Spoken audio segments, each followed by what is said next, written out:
c'est grave. Les gens se marient parce qu'ils pensent que c'est la mode. Ils se marient parce que ils sont dans un mode de consommation. J'utilise dès que ça me plaît plus, je jette. On se marie pour se marier, alors que le défi c'est pas de se marier, c'est de rester marié. Et on se marie juste, oh je l'aime, elle m'aime. Mais l'amour ne suffit pas. Il faut plus que l'amour pour rester marié. Il faut une vision commune. Il faut savoir on va où.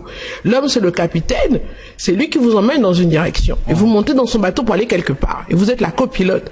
Mais les jeunes d'aujourd'hui généralement ils savent même pas piloter. Ou s'engagent dans le mariage, ils savent même pas ce que c'est que le mariage, ils savent même pas quelles sont les règles que Dieu a établies pour que le mariage fonctionne correctement.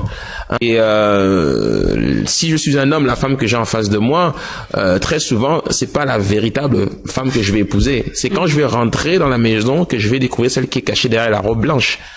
Parce qu'aujourd'hui, on ne prend pas le temps de discerner la vision du futur conjoint. Tout à fait.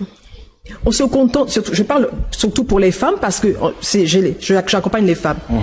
Elles se contentent d'une tranche de pizza et d'une petite boisson à bulles. Et on est devant le monsieur. Ah, qu'est-ce qu'il est super beau. Ils sont bons. Voilà. Mais il s'habille bien. Il s'habille bien. Oh, elle a l'air intéressant, bien friqué et tout.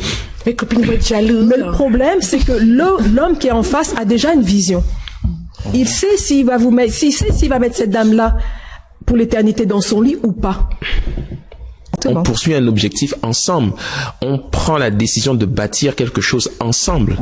Donc c'est une affaire qui se construit à deux. Et quand il y a deux visions, il y a division après. Et c'est l'une des raisons qui fait qu'après plusieurs mariages se cassent. Donc c'est important d'abord quand on décide de se mettre ensemble, qu'on on regarde vers la même direction. C'est très important. Ce qu'il a dit n'est pas faux. Mais je veux dire aussi que d'autres ont réussi sans avoir la notion de qui est Dieu, sans de fois même croire en qui est Dieu.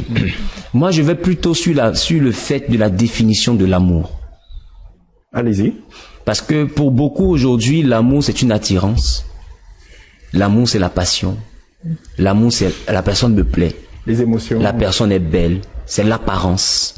C'est tout ce qu'on regarde. Or, l'amour, à l'intérieur de l'amour, c'est des vertus. Aujourd'hui, les mariages ne durent pas parce que, en réalité, les gens ne s'aiment pas. Ils pensent s'aimer. Parce que l'amour, c'est une vertu. C'est fort, ça. L'amour, c'est un caractère. C'est très dérangeant. Ils ne s'aiment pas, ils pensent s'aimer. Oui, l'amour, c'est un caractère. La Bible dit que l'amour supporte. Les gens ne se supportent plus. L'amour tolère. Les gens ne tolèrent pas. L'amour est patient. Dans les couples, ils ne sont pas patients. On oublie que c'est deux éducations, deux cultures, deux mentalités. Deux environnements différents qui se croisent, qui doivent s'entremêler. S'il n'y a pas de la patience, mais ça va aller dans tous les sens. Donc, s'il n'y a pas ça s'appelle le véritable amour au sein d'une union, que on se limite seulement au fait que la fille elle a des rondeurs, le monsieur il est mangeant. C'est pas ça l'origine du mariage. On ne peut pas se soumettre à un homme qu'on n'aime pas. Mais c'est quoi l'amour? C'est des vertus. Voilà. Aujourd'hui, pourquoi on se marie? On se marie des fois pour être heureux. Or, en réalité, on se marie pour rendre heureux.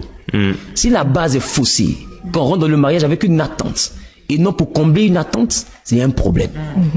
Et c'est ça le problème aujourd'hui. J'ai l'impression qu'ils sont en train de dire amen à la régie. Oui, on les entend ici. On les entend effectivement. Et c'est ça le nœud du problème. C'est que quelqu'un rentre dans le mariage pour rechercher son bonheur. Et à un moment donné, à force de chercher son bonheur, on finit par piétiner le bonheur, le bien-être de l'autre. Et ça rentre dans une incompréhension, dans des disputes, et finalement chacun commence à chercher sa tête. On est dans une lutte de bonheur. Et puis ça devient une lutte de bonheur, et chacun, voilà, on se dit, bon, j'ai marié un égoïste, il m'écoute pas, on ne communique pas, il ne pense pas à moi, ce que moi je dis ne l'intéresse pas, et finalement on claque la porte. Donc tout part sur la base de ce qu'on appelle l'amour. L'amour, selon la Bible, n'est pas un sentiment, ce sont des vertus, c'est un caractère.